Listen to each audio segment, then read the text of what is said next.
ஆண்டவரும் நிச்சயமாக இயேசு கிறிஸ்து நாமத்தினாலே உங்களை வாழ்த்துகிறேன். கர்த்தர் ஆசீர்வதிப்பாராக. எனக்கு அருமையானவர்களே, இந்த காலை வேளையில் கர்த்தராகிய இயேசு கிறிஸ்துவின் ஆவியானவரால் எழுதி கொடுக்கப்பட்ட சங்கீத புத்தகம் 22:30-31 நாம் வாசித்து தியானிக்கலாம். ஒரு சந்ததி அவரை சேவிக்கும், தலைமுறை தலைமுறையாக அது ஆண்டவருடைய சந்ததி எனப்படும். கர்த்தராகிய இயேசு கிறிஸ்துவை தெய்வமாய் கொண்டு இருக்கிற ஜனம் பாக்கியம் உள்ளதுன்னு சொல்லப்படுகிறது. ஒரு சந்ததி ஒருவேளை இந்த காலங்களில் கர்த்தராகிய இயேசு கிறிஸ்துவை ஏற்றுக்கொண்ட இந்த சந்ததி தலைமுறை தலைமுறையும் அது ஆண்டவரின் சந்ததி சொல்லப்படும் என்று வேதம் சொல்லுகிறது. தலைமுறை தலைமுறை ஒருவேளை நம்முடைய பிள்ளைகள், அதுக்கடுத்து அவர்களுடைய பிள்ளைகள், அவர்களுடைய பிள்ளைகள், எத்தனை தலைமுறை என்று சொல்லவில்லை. தலைமுறை தலைமுறை கர்த்தராகிய இயேசு கிறிஸ்து வருகை மட்டும் எத்தனை தலைமுறைகள் உண்டோ அவர்கள் எல்லாம் ஆண்டவருடைய சந்ததி என சொல்லப்படும். எனக்கு அறிமானவில்லை, இந்த உலகத்தினுடைய பேரில் இருக்கிற சந்ததியெல்லாம் மறைந்துடும். ஆண்டோடைய சந்ததி தான் நிலை நிற்பார்கள். அந்த சந்ததி தான் பரலோகராஜ்யத்தில் பிரவேசிக்க முடியும்.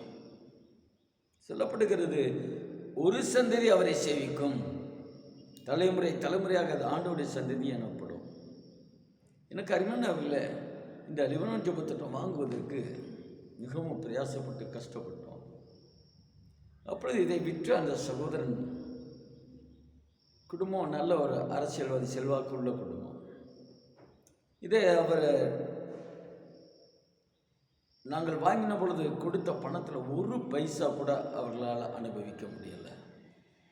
அவருக்கு பிறந்த குழந்தை தண்டுவடத்தில் பிரச்சனையாகி இந்த பணத்தை எல்லாம் மருத்துவத்திற்கே செலவு பண்ணும்படியாய் அவர் செலவழிக்க வேண்டிய சூழ்நிலைக்கு தள்ளப்பட்டார். எனக்கு அருமையானவர்களே, இந்த கர்த்தராகிய இயேசு கிறிஸ்துவை ஏற்றுக்கொண்ட சந்ததி தலைமுறை தலைமுறையும் அவருடைய சந்ததியாக இருக்கும். கர்த்தர் நாம மகிமைக்காக அவரை சொந்த இரட்சகராய் ஏற்றுக்கொண்ட சந்ததியார், உங்களுடைய சந்ததியெல்லாம் நிச்சயமாக ஆண்டவருடைய சந்ததியாக மாறும். நம்பிக்கை, விசுவாசம் வைப்போம். அவர்கள் அவரே இவைகளை செய்தார் என்று பிறக்கப் போகிற ஜனங்களுக்கு அவருடைய நீதி அறிவிப்பார்கள்.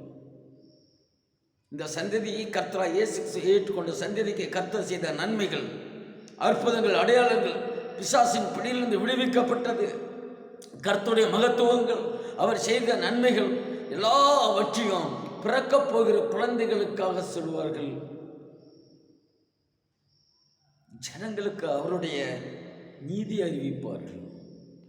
யார் ஒரு சந்ததி சேவிக்குமே, அந்த சந்ததி, அவர்களுடைய சந்ததி பிறக்கப் போகும் ஜனங்களுக்கு அவருடைய நீதியை அறிவிப்பார்கள். அவர் செய்த நீதி, அவர் நீதி செய்கிறவர்.